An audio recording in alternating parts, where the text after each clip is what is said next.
السلام عليكم البنات، واش راكم؟ ان شاء الله تكونوا كامل بخير. جبت لكم وصفه تقليديه وبنينه بزاف، وكل واحد فينا كبر عليها، اللي هي السفنج.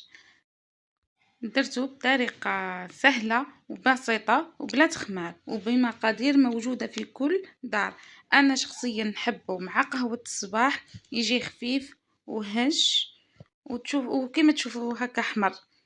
شوفوا كيفاه جا ما شاء الله.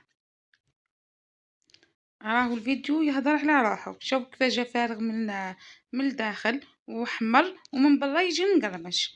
نتمنى يكون الوصفه عجبتكم، ونبداو مقادير. بسم الله. عندي لهنا ما دافي 3 كيسان دقيق متوسط، الدقيق اللي نديرو به الكسره، مع مغرفه كبيره سكر، مغرفه كبيره خميره، والملح. لهنا انا درت الكاس هذا تاعي كبير، على قد العائله تاعي، باه تجيني كميه كبيره. نتوما تقدروا ديروا كاس نورمال كما نقول حنا هذاك تاع ام وليد.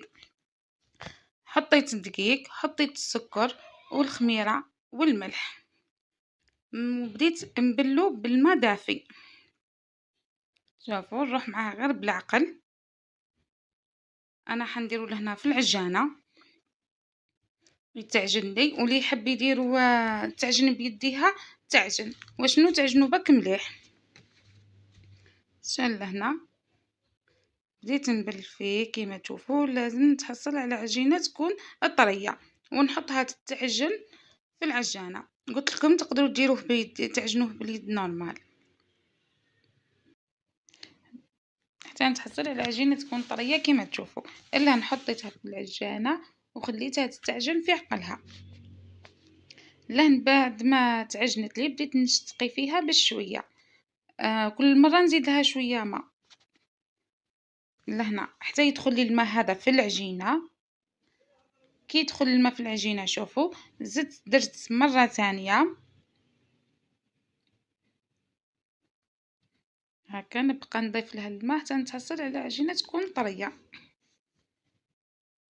شوفوا لهنا كيف تحصلت عليها، جات معجونه وجايه شغل ها الاستيك، شغل طوط نحتاجها هكا. تروح قاعده كي العجينه المحجوبه، باه تجينا خفيفه من الداخل لازم تكون شوي جاريه. شوفوا كيف تطوط، هذه هي النتيجه اللي نتحققها. الا هنا جبت بلاطو، درت فيه شويه زيت، ندهنو بالزيت، ونجبد العجينه ونبدا نكورها كويرات صغيره. شوف قلت لكم كيما المحجوبه، بعد نديرهم شوي صغار باه يجوني ملاح وظراف حتى نكمل كامل العجينه.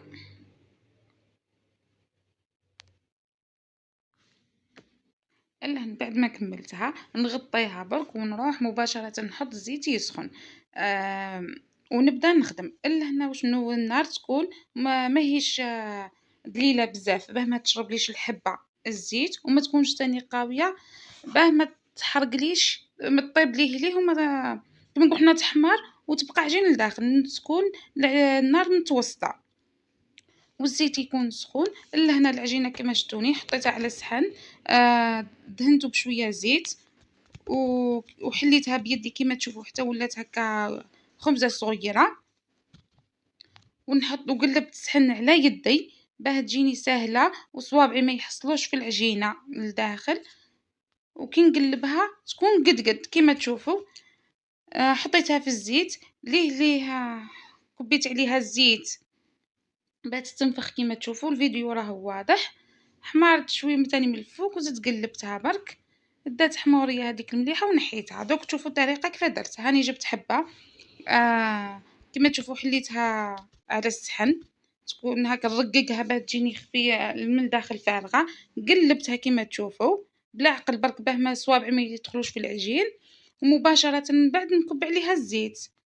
شوف قد ما نكب الزيت تنفخ ليه وشنو نحاول ندير نكب الزيت عليها بزربه. شوفوا كيفاه جات تنفخ تجي ما شاء الله. نبقى نكب عليها الزيت حتى قلت لكم تحمار. شوفوا لهنا كيفاه بدات تحمار. شوفوا ونقلبها تزيد تحمار شويه برك ونحيها. وكي كملت كامل السفنج اللي بقالي حطيته في طبق التقديم. شوفوا كيفاه جا خفيف ومنفوخ وفارغ من الداخل، والبنة ما تتصوروش، قلتلكم جا ما شاء الله. جربوا حباباتي وخليوا لي رايكم في التعليقات، واذا عجبكم الفيديو ما تنساوش تدعموني بلايك واشتراك في القناة، ونشوفكم ان شاء الله في الوصفة الجاية. ما بقى لي غير نقولكم ابقوا على خير، سلام.